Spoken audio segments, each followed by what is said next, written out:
के इस प्रथम अध्याय में हमें युद्ध में सम्मिलित दोनों सेनाओं के प्रमुख योद्धाओं का परिचय मिलता है। यहाँ राजा धृतराष्ट्र के प्रश्न है और महर्षि व्यास से दिव्य दृष्टि का आशीर्वाद प्राप्त संजय के उत्तर हैं। साथ ही यहाँ पर कौरव सेना के सामर्थ्य को लेकर दुर्योधन के गर्व का और युद्ध की परिणति के साथ होने वाली भयंकर और विनाशकारी स्थिति को लेकर अर्जुन की द्विधा मनः स्थिति और उसके शोक का वर्णन किया गया है। तो इस प्रकार आरंभ होता है श्रीमद् भगवद गीता के प्रथम अध्याय अर्जुन विषाद योग का। श्री परमात्मने नमः। श्रीमद् भगवद गीता अथ प्रथमोऽध्यायः। धृतराष्ट्र उवाच धर्मक्षेत्रे कुरुक्षेत्रे समवेतायुयुत्सवः मामकाः पाण्डवाश्चैव किमकुर्वत संजय। राजा धृतराष्ट्र संजय से पूछ रहे हैं कि हे संजय, धर्मभूमि कुरुक्षेत्र में युद्ध की इच्छा से एकत्र हुए मेरे और पांडु के पुत्र क्या कर रहे हैं। कौरवों और पांडवों के बीच युद्ध अब अटल था और यही सत्य था। अपने पुत्र दुर्योधन के प्रेम में आकंठ डूबे हुए धृतराष्ट्र यह अच्छी तरह जानते थे और समझते भी थे कि इस युद्ध में सत्य क्या है और सही कौन है, कौन धर्म का पालन कर रहा है और कौन अधर्मी है। धृतराष्ट्र भले ही आंखों से देख नहीं सकते थे, लेकिन वे अज्ञानी नहीं थे। वे यह भी जानते थे कि इस युद्ध का परिणाम क्या होगा। उन्हें अपने प्रिय पुत्र की चिंता थी, लेकिन स्थिति अब उनके हाथों से निकल चुकी थी और इस युद्ध को होता हुआ देखने के अलावा उनके पास कोई भी विकल्प नहीं था। उन्हें युद्ध क्षेत्र में होने वाली प्रत्येक छोटी बड़ी घटना को लेकर उत्सुकता थी। इसलिए वे संजय से युद्ध भूमि में खड़ी दोनों सेनाओं के विषय में प्रश्न पूछ रहे थे।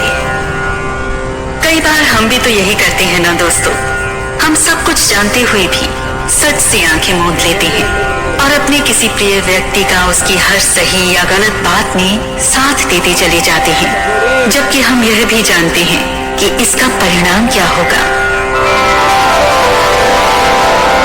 संजय उवाच दृष्ट्वा तु पाण्डवानीकम् व्यूढम् दुर्योधनस्तदा आचार्यमुपसंगम्य राजा वचनमब्रवीत्। संजय उत्तर देते हैं, पांडवों की व्यूह रचना से सुसज्जित सेना को देखकर दुर्योधन गुरु द्रोणाचार्य के पास जाकर कहता है, संजय को महर्षि व्यास ने बिना किसी विशेष योग्यता के दिव्य दृष्टि प्रदान की थी, केवल इसलिए कि वे राजा धृतराष्ट्र के साथी थे। लेकिन संजय भी अपना कर्तव्य जानते थे, इसलिए वे बहुत ही समझदारी से राजा धृतराष्ट्र को रणभूमि में घटने वाली सभी घटनाओं की विस्तृत जानकारी दे रहे थे। ठीक उसी तरह दोस्तों, जैसे कि एक अच्छा कथाकार किसी कहानी को हमारे सामने इस तरह नरेट करता है कि हम बिना देखे ही उस कहानी को अपनी आंखों के सामने चलता हुआ महसूस कर सकते हैं, बिल्कुल एक सिनेमा की तरह। पश्यैतां पाण्डुपुत्राणाम् आचार्यमहतीं चमूम् व्यूढां द्रुपदपुत्रेण तव शिष्येण धीमता। दुर्योधन कह रहा है कि हे आचार्य, आपके बुद्धिमान शिष्य द्रुपद पुत्र धृष्टद्युम्न ने जिसकी व्यूह रचना की है, ऐसी पांडवों की विशाल सेना को देखिए। दुर्योधन एक कुशल योद्धा था। इस बात में कोई भी शंका नहीं थी। वह युद्ध के सभी दांव पेचों से भली भांति परिचित था। इसलिए वह युद्ध शुरू होने के पहले ही गुरु द्रोणाचार्य का आशीर्वाद लेने उनके पास जाता है और पांडव सेना की कुशल व्यूह रचना की प्रशंसा करता है। इस व्यूह को वास्तव में ही विचार पूर्वक तैयार किया गया था। इस व्यूह या कहिए चक्र व्यूह को भेद कर अंदर जा पाना आसान नहीं था। और मान लो यदि किसी भी प्रकार से यह संभव भी हो जाता तो इससे बाहर निकल पाना तो लगभग नामुमकिन ही था। अपने गुरु का आशीर्वाद लेना और पांडव सेना के व्यूह की प्रशंसा करना ही केवल दुर्योधन का उद्देश्य नहीं था, बल्कि वह कुछ और भी मंशा के साथ गुरु द्रोणाचार्य के पास आया था। वह बाहरी तौर पर स्वयं को चाहे जितना भी शक्तिशाली दिखाने का प्रयास कर रहा, लेकिन पांडवों की सेना को देखकर वह थोड़ा भयभीत जरूर हो गया था। इसी तरह हमारे जीवन में भी अनेक अवसर आते हैं जब हम यह जानते हैं कि परिस्थिति उतनी सरल नहीं है, फिर भी खुद को संयमित रखकर अपने अंदर के डर को सबके सामने उजागर करने से बचते हैं, जिससे कि हम कमजोर न दिखें। अत्र शूरा महेश्वासा भीमार्जुन समायुधि युयुधानो विराटश्च द्रुपदश्च महारथः धृष्टकेतुश्चेकितानः काशीराजश्च वीर्यवान् पुरुजित्कुन्तिभोजश्च शैब्यश्च नरपुङ्गवः युधामन्युश्च विक्रान्त उत्तमौजाश्च वीर्यवान् सौभद्रो द्रौपदेयाश्च सर्व एव महारथाः। हे गुरुवर, पांडवों की सेना में बड़े बड़े धनुष लिए हुए भीम व अर्जुन जैसे ही अनेक शूरवीर और महायोद्धा हैं। पांडवों का साथ देने के लिए इस युद्ध में सात्यकी, विराट, द्रुपद, धृष्टकेतु, चेकितान, काशीराज, पुरुजीत, कुंतीभोज, नरश्रेष्ठ शैव्य, युद्धामन्यु, अत्तमौजा, अभिमन्यु और द्रौपदी के 5 पुत्र भी सम्मिलित हुए हैं। यह सब भी बलवान और महारथी हैं। गुरु द्रोणाचार्य कौरवों और पांडवों के साथ साथ युद्ध में सम्मिलित दोनों ही पक्षों के कई योद्धाओं के गुरु भी थे और अपने शिष्यों को वे अच्छी तरह जानते और समझते थे। हस्तिनापुर के सेवक होने के कारण युद्ध में उन्हें उनकी इच्छा के विरुद्ध अधर्म के पक्ष का साथ देना पड़ा।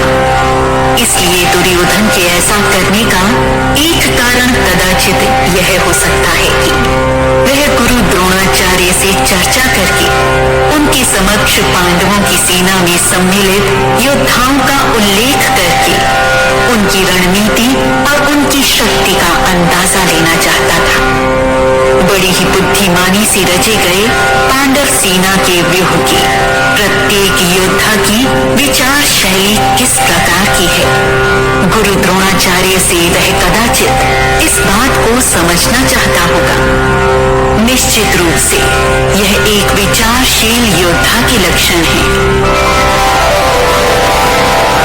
अस्माकं तु विशिष्टा ये तान्निबोध द्विजोत्तमा नायका मम सैन्यस्य संज्ञार्थं तान् ब्रवीमि ते।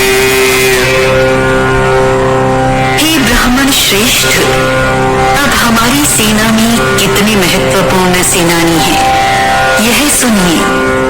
आपकी जानकारी के लिए मैं आपको उनके नामों से अवगत कराता हूँ। पांडव सेना का सामर्थ्य बताने के साथ ही दुर्योधन गुरु द्रोणाचार्य को अपनी सेना का सामर्थ्य भी बताना चाहता था, क्योंकि ऐसा करके वह गुरु द्रोणाचार्य के मन की अस्वस्थता को कम करके उन्हें युद्ध के लिए प्रवृत्त करना चाहता था। दुर्योधन के ऐसा करने का एक अन्य उद्देश्य यह भी था कि वह अपनी सेना के सामर्थ्य की प्रशंसा करके अपनी सेना का मनोबल बढ़ाना चाहता था। हालांकि कौरवों की सेना किसी भी दृष्टि से पांडवों की सेना से कम नहीं थी, लेकिन फिर भी दुर्योधन के मन में कुछ न कुछ डर जरूर था, और इस डर को वह अपने ऊपर हावी नहीं होने देना चाहता था, और न ही वह अपनी सेना से यह चाहता था। तो दोस्तों, यहाँ हमें दुर्योधन से यह सीखना चाहिए कि जब भी हमारे मन में किसी भी प्रकार का संदेह या डर होता है, तो हमें अपने आप को संयमित रखने के लिए उस बात के नकारात्मक पक्ष को पूरी तरह इग्नोर करके उसके सकारात्मक पहलू पर ही ज्यादा ध्यान देना चाहिए। भवान् भीष्मश्च कर्णश्च कृपश्च समितिञ्जयः अश्वत्थामा विकर्णश्च सौमदत्तिस्तथैव च अन्ये च बहवः शूरा मदर्थे त्यक्तजीविताः नानाशस्त्रप्रहरणा सर्वे युद्धविशारदाः। हे गुरुवर, हमारी सेना में स्वयं आप और भीष्म पितामह जैसे योद्धा हैं। वहीं कर्ण युद्ध में विजयी होने वाले कृपाचार्य, अश्वत्थामा, विकर्ण और उसी तरह सोमदत्त के पुत्र भूरिश्रवा भी हैं। इसके साथ ही विभिन्न प्रकार के अस्त्र शस्त्र से सुसज्जित और युद्ध कला में पारंगत ऐसे अनेक योद्धा भी हैं जो मेरे लिए अपने प्राणों को भी न्यौछावर कर सकते हैं। ऐसा कहकर दुर्योधन यह दिखाना चाहता था कि यदि पांडव सेना में एक से बढ़कर एक महारथी है, तो कौरव सेना में भी जहाँ एक ओर भीष्म पितामह, गुरु द्रोणाचार्य और कृपाचार्य जैसे अपराजित और अनुभवी योद्धा थे, वहीं दूसरी ओर अश्वत्थामा, कर्ण, भूरिश्रवा और विकर्ण जैसे महायोद्धाओं के साथ साथ अनेक राज्यों के राजा और राजकुमार भी थे, जो विभिन्न प्रकार के शस्त्र अस्त्रों से सुसज्जित थे और दुर्योधन के एक ही संकेत पर अपने प्राण तक न्यौछावर करने के लिए तैयार खड़े थे। यह सब गुरु द्रोणाचार्य को बताकर दुर्योधन यह सिद्ध करना चाहता था कि पांडवों की सेना यदि समर्थ है, तो कौरवों की सेना में उससे कई गुना अधिक सामर्थ्य है। और दोस्तों, यहीं पर अपने शत्रु को कम आंक कर दुर्योधन ने सबसे बड़ी भूल की। उसने अपने अहंकार का परिचय दिया था, जिसका परिणाम उसे युद्ध में अनेक अवसरों पर देखने को मिला। लेकिन वह यहाँ गुरु द्रोणाचार्य के साथ साथ स्वयं को भी समझा रहा था कि वह किसी भी दृष्टि से कम नहीं है, बल्कि अधिक ही है। किसी भी विपरीत परिस्थिति में हमें भी यही करना चाहिए, क्योंकि वो कहते हैं ना दोस्तों कि मन के हारे हार है और मन के जीते जीत। यहाँ हमें दुर्योधन से यह भी सीख मिलती है कि किसी भी स्पर्धा से पहले अपने प्रतिद्वंदियों के बारे में पूरी जानकारी जरूर रखनी चाहिए। अपर्याप्तं तदस्माकं बलं भीष्माभिरक्षितं पर्याप्तं त्विदमेतेषां बलं भीमाभिरक्षितम्। गुरुदेव, हमारी सेना जिसके संरक्षक स्वयं भीष्म पितामह है, वह अजिंक्य है। उनका सैन्य बल भी अमर्यादित है। इसके विपरीत भीम द्वारा संरक्षित पांडवों की सेना को जीतना आसान है, क्योंकि इस सेना का बल मर्यादित है। भीष्म पितामह इस युद्ध में एक ज्येष्ठ और अनुभवी योद्धा थे। उनका कौरवों के पक्ष में होना दुर्योधन के उत्साह को बढ़ा रहा था। भीष्म पितामह के अनुभव और कौशल का इस युद्ध में निश्चित रूप से लाभ होने वाला था और उनके संरक्षण में कौरव सेना की विजय का उसका स्वप्न पूरा होने की पूरी संभावना उसे दिखाई दे रही थी। दोस्तों, अनुभव और कौशल ऐसे दो शस्त्र हैं जो मनुष्य को उसके जीवन के हर युद्ध को जीतने में सहायता करते हैं। अयनेषु च सर्वेषु यथा भागमवस्थिताः भीष्ममेवाभिरक्षन्तु भवन्तः सर्व एव हि।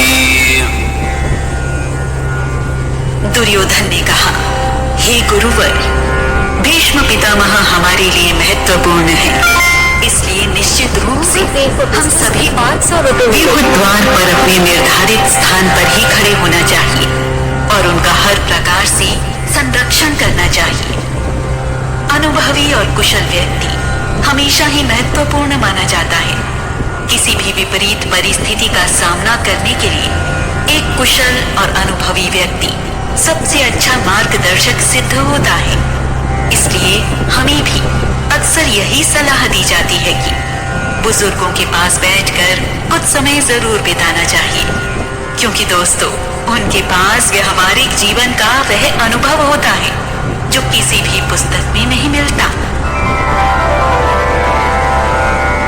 तस्य संजनयन् हर्षं कुरुवृद्धः पितामहः सिंहनादं विनद्योच्चैः शंखं दध्मौ प्रतापवान्। हे राजन, कुरुवंशियों में सबसे वृद्ध और महापराक्रमी भीष्म पितामह ने दुर्योधन के मन को हर्षित करने के लिए सिंह की गर्जना के समान शंखनाद किया है।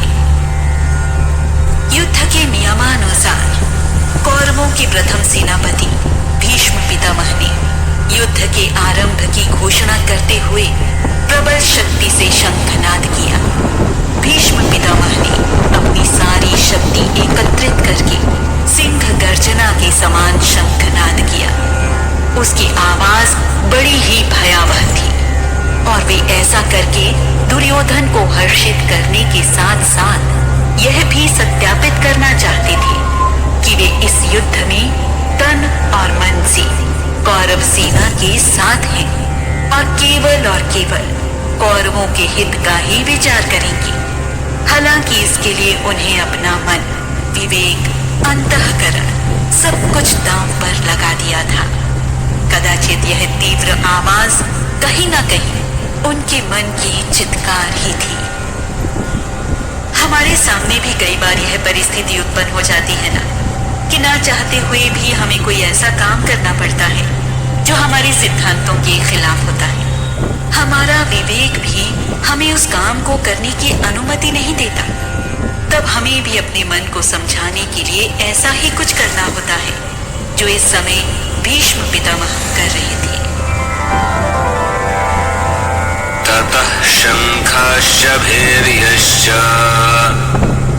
प्रणवानकगोमुखाः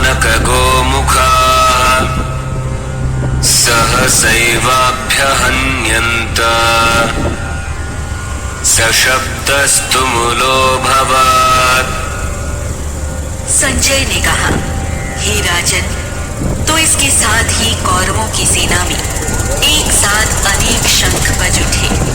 युद्ध भूमि में चारों ओर से शंख, ढोल, नगाड़, गौमुखी, रणसिंह और मृदंगों के साथ अन्य कई रणवाद्यों की भी प्रचंड ध्वनि होने लगी, जिससे पूरा वातावरण तेज ध्वनि से गुंजायमान हो उठा है। युद्ध भूमि में यह जो ध्वनि इस समय हो रही थी, उसे किसी भी दृष्टि से श्रव्य नहीं कहा जा सकता था। यह ऐसी अप्रिय ध्वनि